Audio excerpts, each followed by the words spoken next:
The 9,839th meeting of the Security Council is called to order. The provisional agenda for this meeting is maintenance of peace and security of Ukraine. The agenda is adopted. Mr. President, the people of Ukraine have endured 3 years of devastation caused by Russia's full-scale invasion of their country in February 2022. This invasion was launched in brazen violation of the UN Charter and international law. The holiday and New Year season, a time meant for peace and reflection, brought no respite, but rather an escalation and even expansion of the fighting, consistent with the dangerous pattern of the past year. Most disturbingly, in 2024, we witnessed an alarming rise in the toll of civilian casualties. Last year, the total number of civilians killed and injured was 30% higher than the year before, according to the Office of the High Commissioner for Human Rights. The increase in casualties among children is particularly distressing. More children were killed or injured in the first 3 quarters of 2024 than in all of 2023. According to OHCHR, between February 2022 and 31 December 2024, at least 12,456 civilians, including 669 children, were killed. 28,382 civilians, including 1,833 children, have been injured. The actual figures are likely considerably higher. Verified attacks on schools and hospitals also increased in 2024, with more than 580 educational and health facilities damaged or destroyed within 9 months.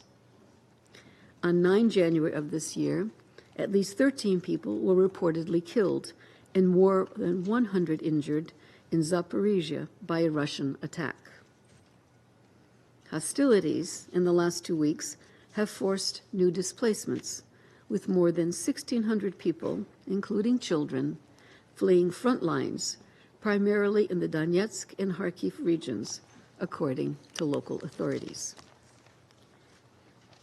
In the beginning of the new year, there were also civilian casualties in Russian-occupied territories of Ukraine. On 10 January, an alleged Ukrainian strike on Donetsk city reportedly resulted in the death of 2 civilians and the wounding of 2 others at a local supermarket. I want to repeat that we unequivocally condemn all attacks targeting civilians and civilian infrastructure. Such actions, no matter where they occur, are prohibited under international law and must cease immediately. The daily attacks bring death and terror to the local population, but they have also made the situation increasingly dangerous for the diplomatic community and international organizations operated in Ukraine. It bears emphasizing that the humanitarian situation is compounded by the harsh winter and the widespread damage that Russia's attacks have caused to Ukraine's energy production. Just yesterday, Ukraine suffered the latest wave of countrywide Russian attacks systematically targeting civilian energy infrastructure. In the last months of 2024, Russia conducted at least 4 similar large-scale coordinated attacks. We condemn such reprehensible tactics which terrorize the civilian population and deprive it of basic services. They must end.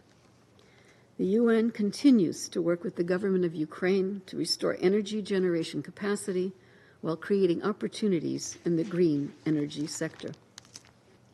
Mr. President, as we approach the 3rd anniversary of Russia's invasion, global calls for de-escalation and the beginning of a process to end the fighting are growing louder.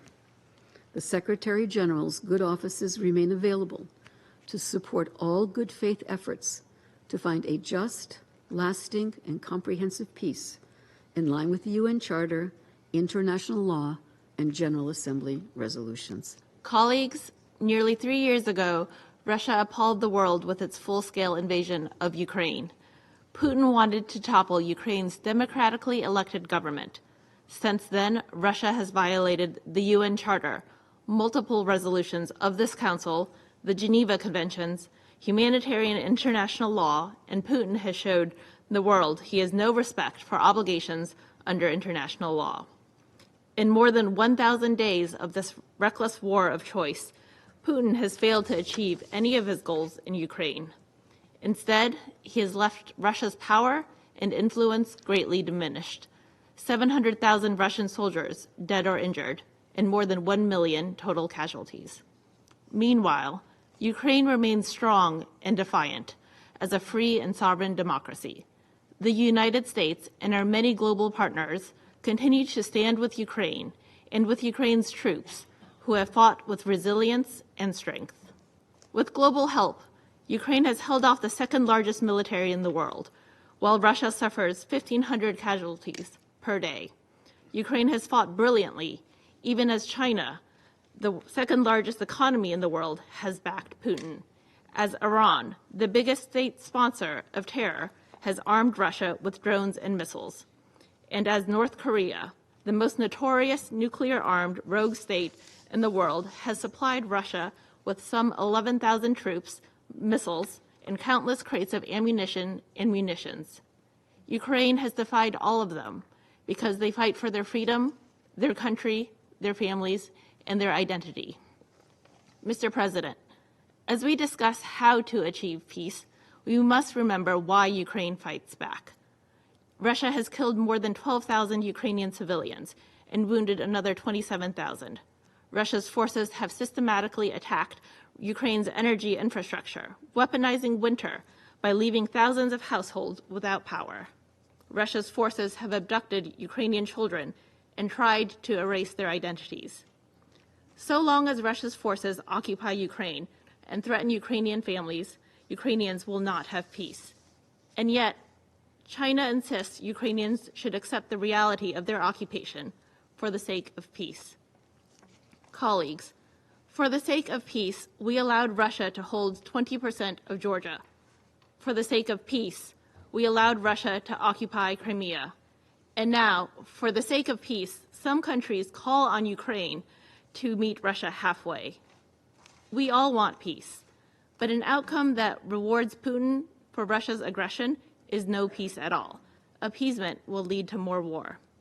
We will only have peace in Ukraine when Russia leaves Ukraine, and when the UN Charter and international law are respected and protected. We will have peace when Ukraine's sovereignty and territorial integrity are guaranteed. We will have peace when Ukrainian families feel safe and don't need to fight. For that reason, as the victim of Russia's aggression, Ukraine must play a leading role in determining its future. Nothing about Ukraine without Ukraine. This principle is paramount.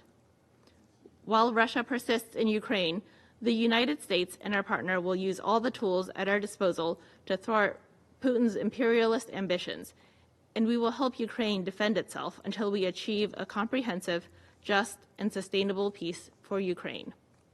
We urge all member states to continue to condemn Russia's violation of Ukraine's sovereignty and to demand Russia withdraw its forces from Ukraine's internationally recognized borders.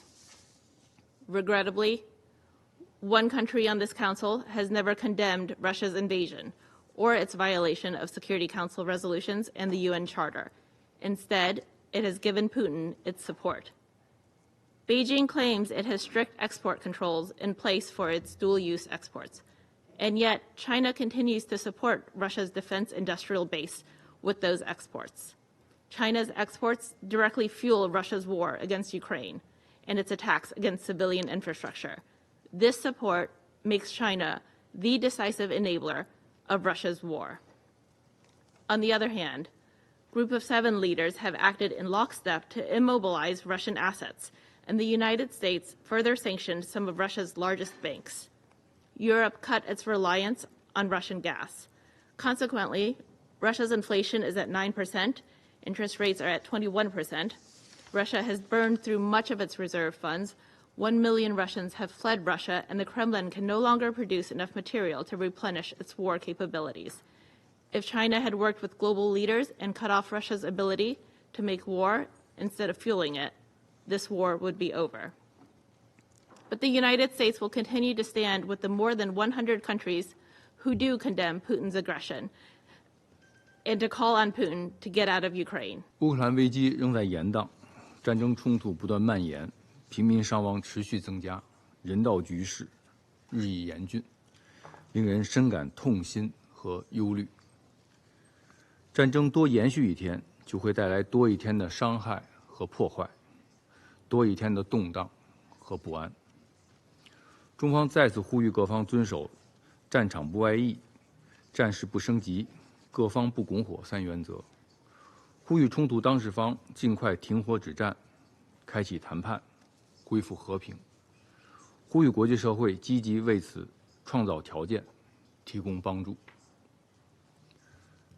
中方在乌克兰问题上的立场一以贯之，十分明确，概括起来就是劝和促谈，政治解决。冲突伊始，中方就提出各国主权、领土完整都应该得到尊重，联合国宪章宗旨和原则都应该得到遵守，各国合理安全关切都应该得到重视，一切有利于和平解决危机的努力都应该得到支持，发出了早日停火止战、通过外交谈判解决争端的强烈呼吁。近3年来，中方一直在为和平奔走，为促谈努力。我们同俄罗斯、乌克兰双方始终保持着接触，与欧洲国家以及美国经常交换意见。我们派出特别代表4次赴有关国家开展穿梭斡旋，同巴西等全球南方国家一道在联合国平台发起成立乌克兰危机和平之友小组。小组迄今已举行过2次会议，为发出和平呼声、凝聚和平共识，做出了实实在在的努力，得到了国际社会的普遍认可与赞赏。主席，一段时间以来，包括今天，美国代表在安理会审议乌克兰问题时，持续传播虚假叙事，对中方进行污蔑抹黑，这完全不可接受。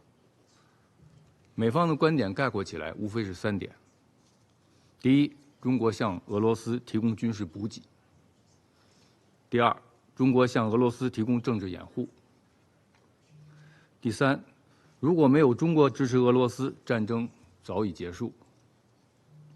这3点都是彻头彻尾、地地道道的谎言。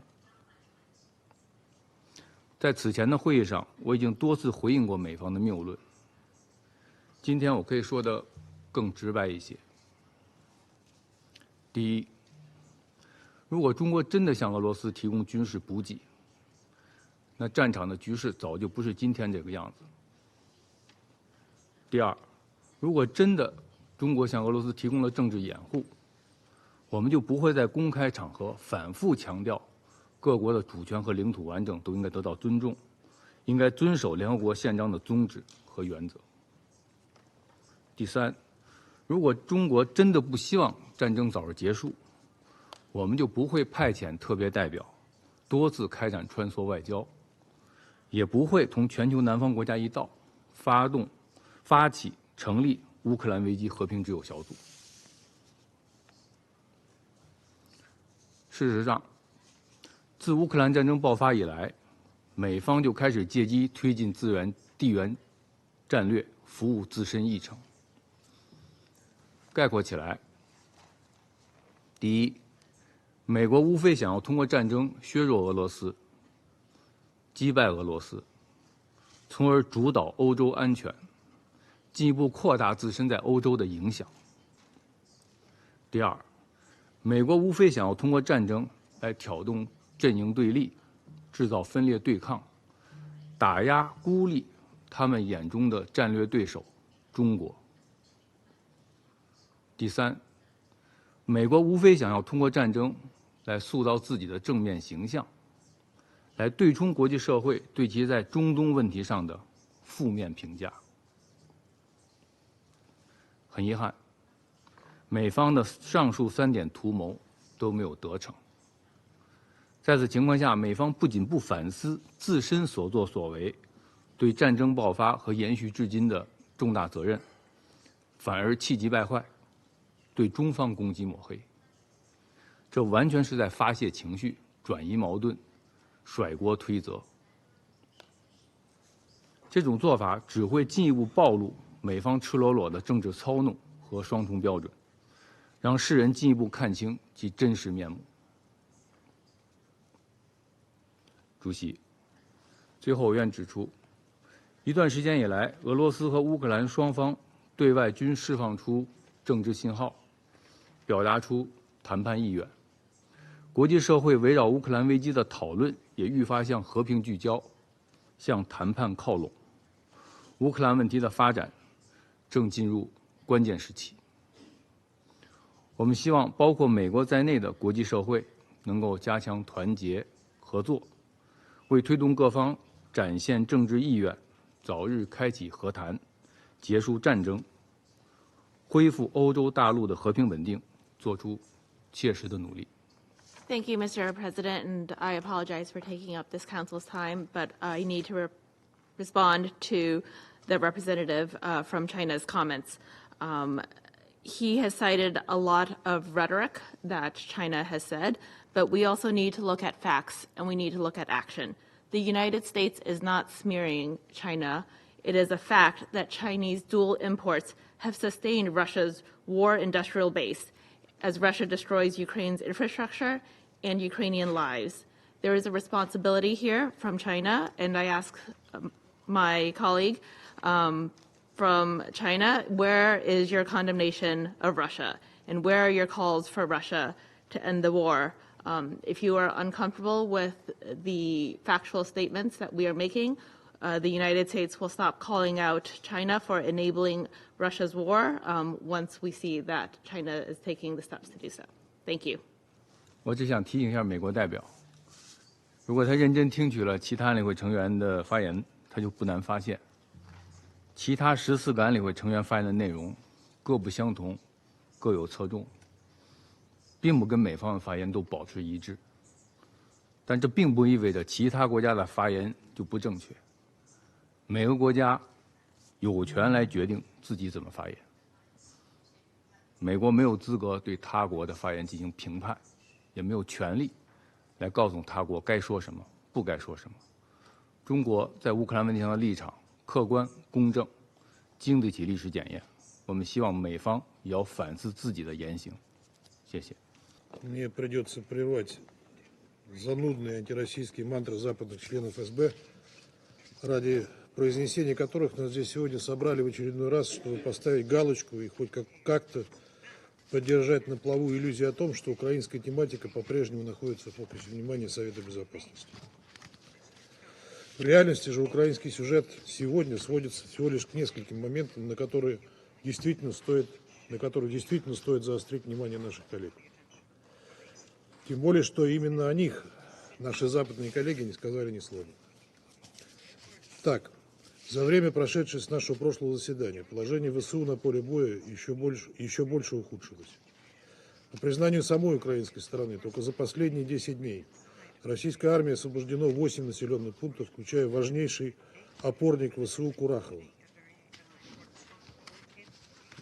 Восточный фронт был прорван еще в нескольких направлениях, окружено и захвачено в плен несколько сотен солдат ВСУ и иностранных наемников. Уничтожено сотни единиц военной боевой техники. На грани падения такие крупные города, как Покровск, будущий Красноармейск, Торецк, будущий Дзержинск и Часов-Яр. На некоторых участках российские войска практически вышли на административные границы Днепропетровской области. Украинцы все более явно демонстрируют нежелание воевать за коррумпированную клику Зеленского и геополитические интересы Запада. Данные о количестве дезертиров мы уже в этом зале приводили.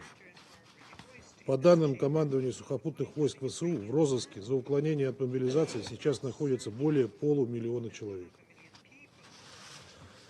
В офисе президента, разумеется, пытаются скрыть истинный масштаб этого явления. Тем не менее, периодически в СМИ просачивается информация, которая позволяет сделать выводы о реальной картине.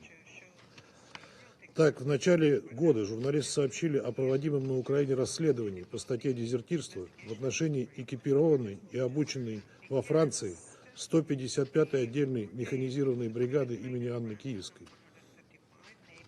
1700 военных которой из 2300 дезертировали вскоре после отправки на фронт. А ведь речь идет об элитном подразделении. Что говорить об отловленных на улицах мужчинах, которые практически без подготовки бросают на убой, как пушечное мясо.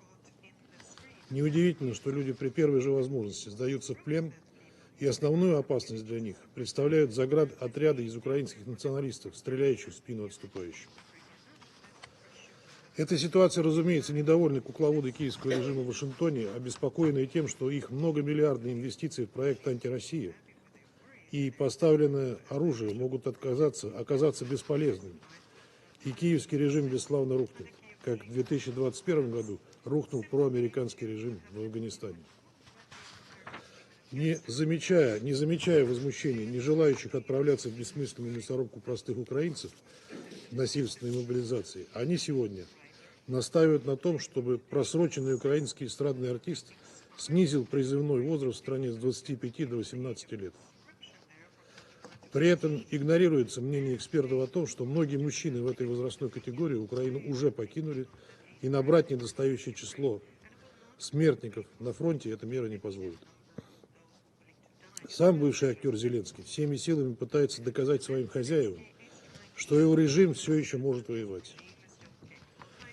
Игнорируя продолжающееся обрушение Восточного фронта, он бросает все накопленные и подготовленные на Западе резервы в Курскую область, где украинские войска ценой огромных ежедневных потерь пока еще контролируют менее трети захваченной ими в августе прошлого года территории. На днях он даже предпринял там очередную крайне неудачную попытку контрнаступления, но ВСУ были отброшены назад, потеряв тысячи солдат и сотни единиц поставляемой Западом техники. Что остается главарю киевской хунты в этой безрадостной ситуации? Только пытаться одержать новые медийные перемоги, атакуя беспилотниками и западными дальнобойными ракетами объекты на территории России. Эффективность этих массированных атак близка к нулю, но кое-какой ущерб обломки все-таки наносят. Кроме того, продолжаются обстрелы мирных российских территорий, гибнут мирные жители. Правда, соответствующая риторика Соединенных Штатов и их сателлитов за последнее время существенно трансформировалась. Сначала они говорили о необходимости обеспечения победы Украины. Затем о стремлении поддержать киевский режим столько, сколько нужно. Потом о недопустимости победы России. Сегодня же в ходу тезис о важности обеспечить для украинского тонущего корабля сильные переговорные позиции. Это заставляет украинского лицедея нервничать. В его окружении открыто говорят о необходимости какой-нибудь масштабной трагедии, которую смогла бы вернуть Украине поддержку западной общественности. Какая-нибудь резонансная провокация типа Бучи, из-за которой в апреле 2022 года ему вместе с англичанами удалось сорвать практически согласованно российские и украинские договоренности.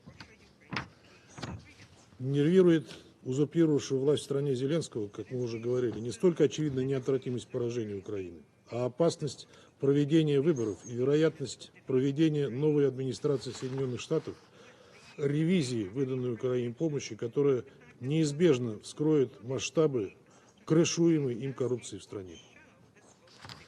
Поэтому в последнее время он стремится как можно сильнее спровоцировать Россию, нанося удары по различным объектам на нашей территории и стремясь вызвать масштабный ответ с нашей стороны.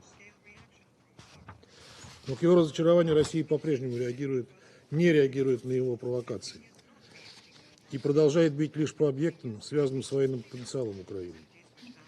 О трагедий, происходящих из-за падения на гражданские объекты обломков сбитых беспилотников и ракет украинской ПВО, размещаемой, как мы уже неоднократно указывали, в жилых кварталах в нарушение норм НДП, для нужного киевскому главарю резонанса явно недостаточно. В Киеве ходят упорные слухи о готовящейся режиме вместе с британскими кураторами крупной кровавой провокации, в которой будет обвинена Россия. Чем раньше это осознают наши западные коллеги, тем лучше для них и для самих украинских граждан. Благодарю вас. And it is no longer Russia alone who threatens Ukraine's security. The direct participation of DPRK troops in combat operations is another dangerous expansion of Putin's illegal war in Ukraine, and further proof that he has no interest in peace. In return for their support, Russia is emboldening the regimes in both Tehran and Pyongyang, which has direct implications for global security. This reckless behaviour is not just a significant concern for Ukraine's security. It is a concern for us all. For as long as Russia's aggression continues, the path to peace will not be an easy one. This is why we must stand with Ukraine and help ensure that any peace is enduring. Together, we must send a clear message to Putin: redrawing borders by force does not pay. I would like to thank Under Secretary General Rosemary DiCarlo for her briefing. Mr. President, all wars come to an end. And after almost 3 years of Russian aggression, it is beyond high time for this Council to reflect about how the outlook for a just and lasting peace for Ukraine can be found. Russia's actions are not only unjustifiable, but also a blatant violation of the fundamental principles of sovereignty and territorial integrity enshrined in the international law and the UN Charter. The UN and other international bodies have repeatedly concluded that the actions taken by Russia and Ukraine fulfill the criteria of the legal definition of the war crimes. Despite these findings, Russia continues its criminal activities. We echo the Secretary General's call for an immediate ceasefire and a return to negotiations as the only viable path to enduring peace. Inscribed on the list of speakers. The meeting is adjourned.